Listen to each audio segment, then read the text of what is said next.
I wonder if Andrew, could you come and do the reading for us? It's the Gospel of John, 19 verses 1 to 16.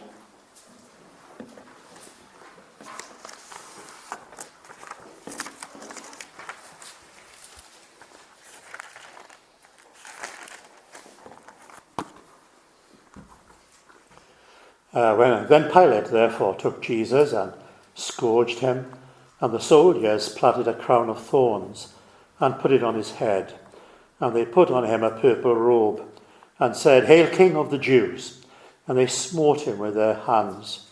Pilate therefore went forth again and saith unto them, "Behold, I bring him forth to you, that you may know that I find no fault in him."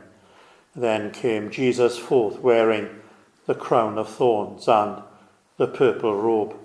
And Pilate said unto them, "Behold the man."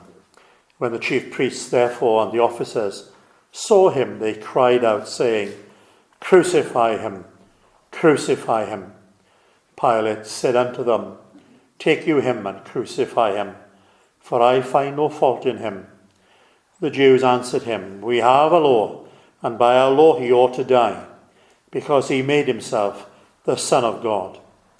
When Pilate therefore heard that saying, he was the more afraid, and went again unto the judgment hall, and said unto Jesus, "Whence art thou?" But Jesus gave him no answer. Then Pilate said unto him, "Speak you not unto me? Know you not that I have power to crucify you, and have power to release you?"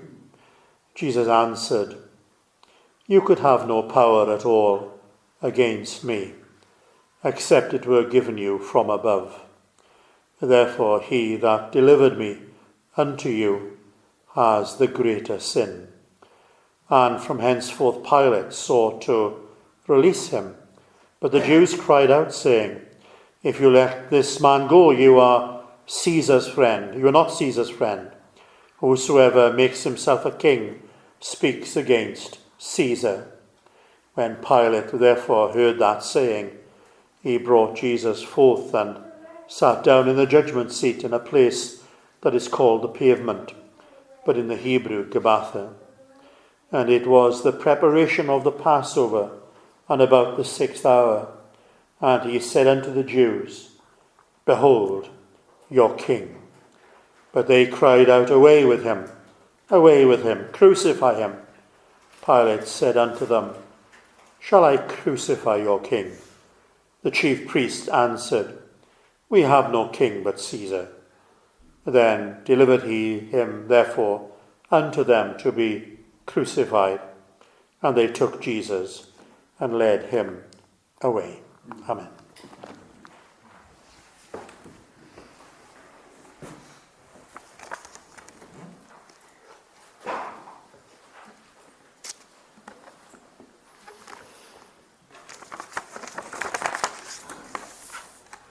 Thank you, Andrew. Well, this is where Neil finished off last time. He finished with verse 5. So I'm just going to read again verses 1 to 5.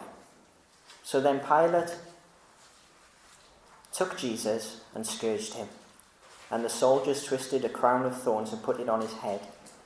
And they put on him a purple robe. Then they said, 'Hail, King of the Jews!'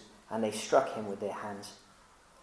Pilate then went out again and said to them, 'Behold, I am bringing him out to you, that you may know that I find no fault in him.' Then Jesus came out wearing a crown of thorns and a purple robe, and Pilate said to them, 'Behold the man.'" Neil made the point that Pilate didn't seem to want to have Jesus crucified. And I would agree that when he offered one of the criminals to be released, his hope was that they would say, "Jesus." With the choice of a notorious convicted criminal who was charged for murder as a rebel, Barabbas, or the other choice, Jesus, a man who by Pilate's own admission, Pilate had found no fault in him. His assumption was that the people would choose Jesus. But we're told that they all shouted for Barabbas to be released.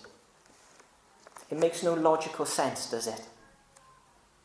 That Barabbas was chosen to be released rather than Jesus.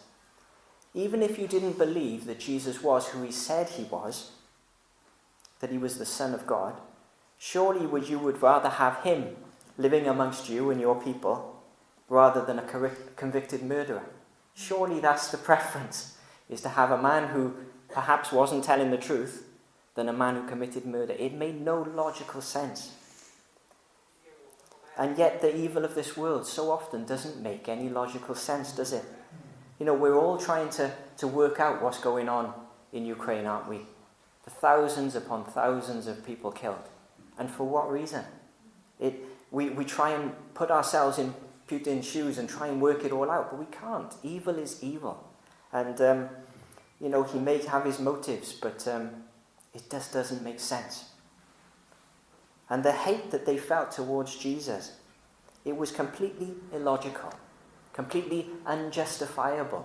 But there was something within them that couldn't stand him because they were evil in their hearts. Pilate's plan B was to give Jesus a violent beating, a thorough humiliation, dressing him mockingly as a king. His thought was that the anger of the crowd would subside if they saw him being beaten, if they saw him coming out covered in blood, if they saw him as a stooped man, a weak man. Perhaps their anger would subside. And I believe that was Pilate's hope. That was his plan B. But verse 4 says, I am bringing him out to you, that you may know that I find no fault in him. He brought him out in this state, after having him scourged, that they might know that there was no fault in him. It sounds contradictory, doesn't it? That he would have had a beating at all.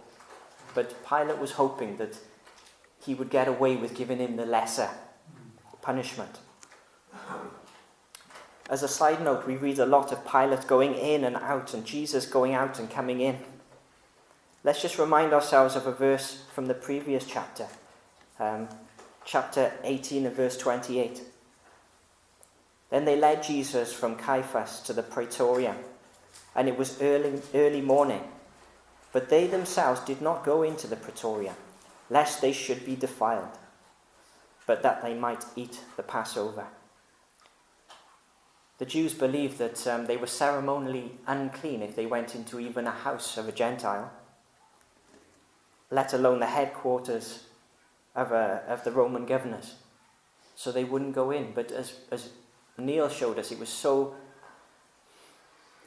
hypocritical that they should be worried about being ceremonially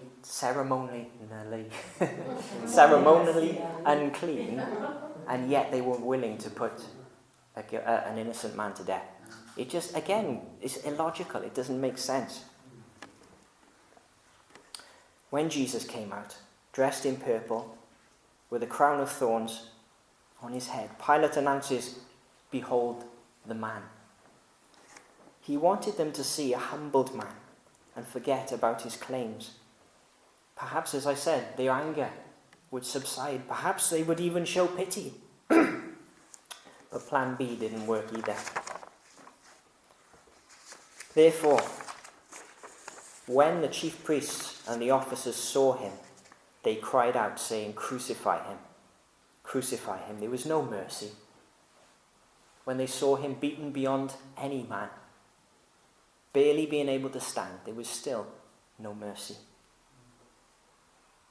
Pilate said to them, "You take them and crucify him, for I find no fault in him." Pilate was annoyed that they didn't have compassion. And he was a Roman leader. He was taught to be ruthless, and yet he was disappointed by how ruthless the crowd was. Verse 7, then Jesus answered him, "We have a law." The Jews answered him, "We have a law, and according to our law he ought to die, because he made himself the Son of God." They were referring to Leviticus 24 and verse 16. And that says, "Whoever blasphemes the name of the Lord shall surely be put to death. All of the congregation shall certainly stone him, the stranger as well as him who is born in the land. When he blasphemes the name of the Lord, he shall be put to death." This then raises the question, why did the Jews involve the Romans at all? Why didn't they stone him themselves, as they did later with Stephen, who was stoned as the first to die for the Lord? Well, firstly, they didn't have the approval of all the congregation. It said in that verse, "All the congregation shall certainly stone him, the stranger as well as him who is born in the land." And they didn't have the approval of everyone. And secondly, stoning was too good for him in their eyes. He had to die as the lowest of the low, because that's what they saw him as. No doubt they also wanted his death to be seen as official, all above board, so that there would be no comeback on them.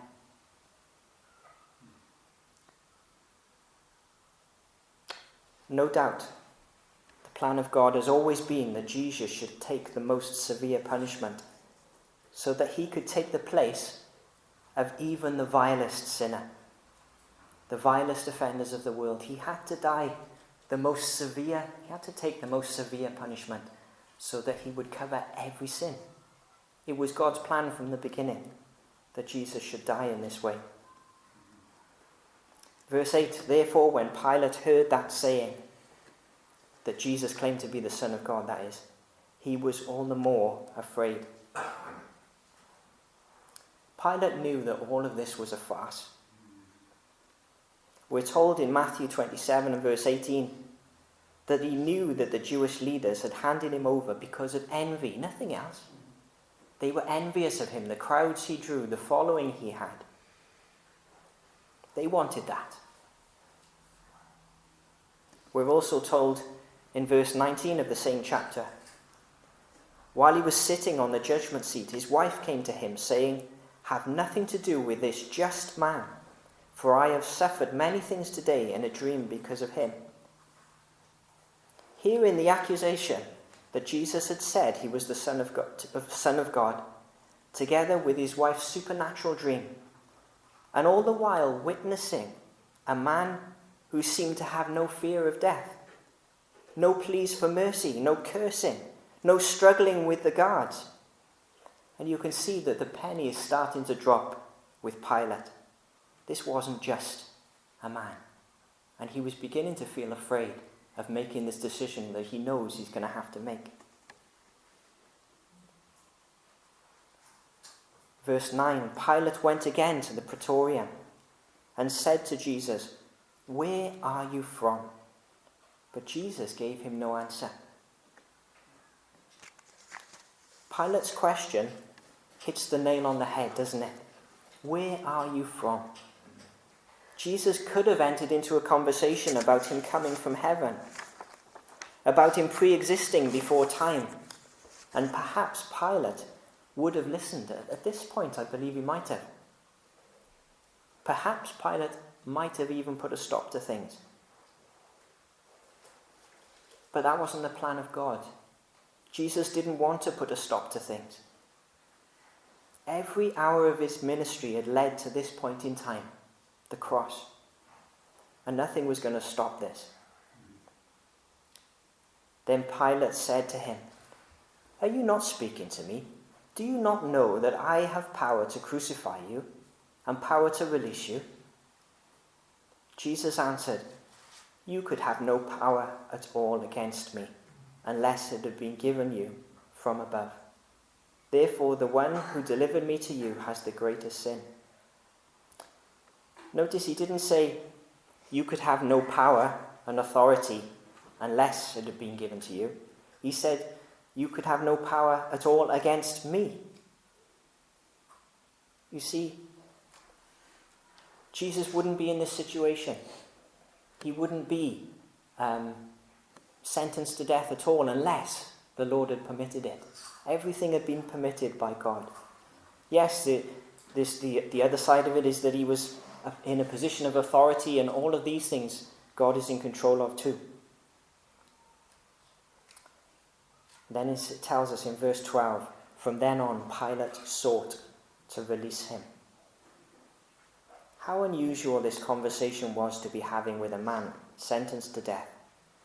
Instead of pleading and persuading Pilate that he wasn't guilty, like many criminals would have done before him, he was telling Pilate that he was guilty, and that the one that had handed him over to him was even more guilty. But the Jews cried out. They could see Pilate's face. They could see his predicament. They could see him starting to quiver. If you let this man go, you are not Caesar's friend. Whoever makes himself a king speaks against Caesar. When Pilate therefore heard this saying, he brought Jesus out and sat down in the judgment seat in the place that is called the Pavement, but in Hebrew, Gabbatha. Now it was the preparation day of the Passover, and about the 6th hour, and he said to the Jews, behold your king. Notice the change in words. Last time he had brought Jesus out to the accusers, he'd said, behold the man. Now he said, behold your king. Was Pilate being sarcastic, calling him a king? Or was his opinion of Jesus changing? Verse 15 says, they cried out, away with him, crucify him. Pilate said to them, shall I crucify your king? The chief priests answered, we have no king but Caesar. What a thing for the Jewish leaders to say. They would rather the Roman occupation. They would rather see that than Jesus being the king of the Jews. They were traitors to their own land, to their own nation. We have no king but Caesar. Should a Jew be saying this? Then he delivered him to them to be crucified.